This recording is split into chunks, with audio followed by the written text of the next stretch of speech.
Meanwhile, a new trend in politics, that is women.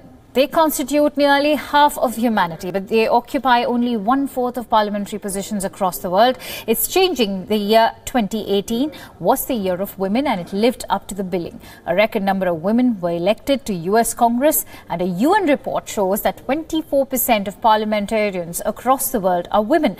That's an 11% jump in 20 years. As of last month, 11 women were serving as heads of state. There are only 3 countries where women dominate the parliament, but there are many more inching towards having at least 30% representation for women in politics. Our next report looks at cases and trends to show how there's a long way to go despite the strides.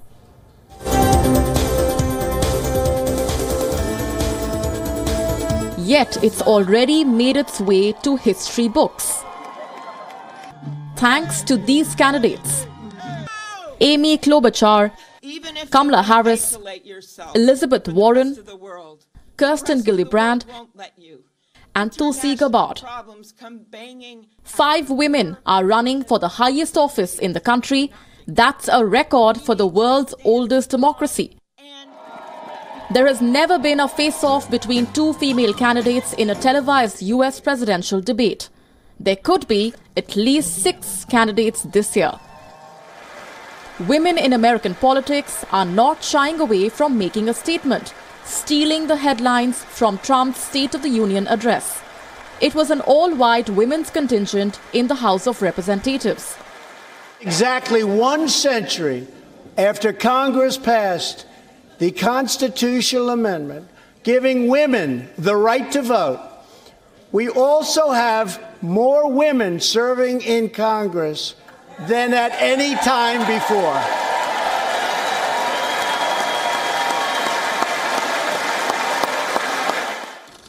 Back home in India, a woman is the Minister of Defence. A woman is the Minister of External Affairs. That's 2 among the 5 members in the Cabinet Committee on Security. An impressive 40%.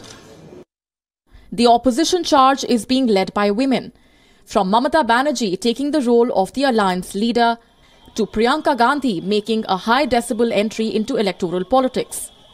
Newsprint is flooded with her images.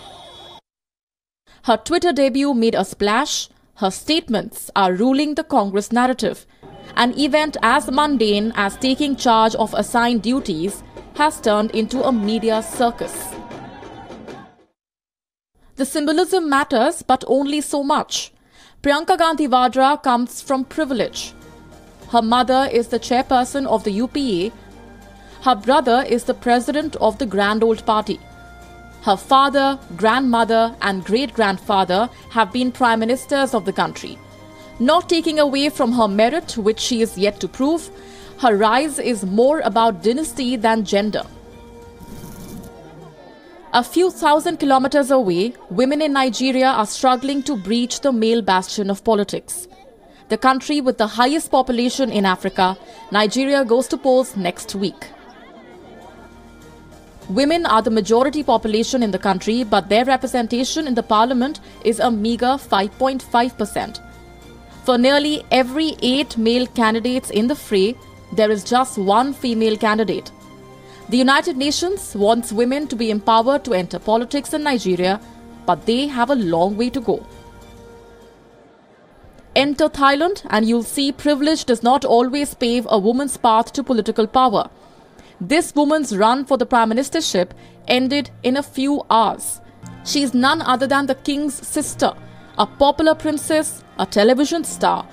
Princess Obol Ratna was nominated to run for the post of prime minister, but her brother, the king, attacked her candidacy and forced her to withdraw from the elections. What do these stories say? Wealth, education, social status, nothing is an insurance. Women struggle at different levels in different circumstances. And these stories are just a dent in the glass ceiling. Bureau Report, Wion World is One.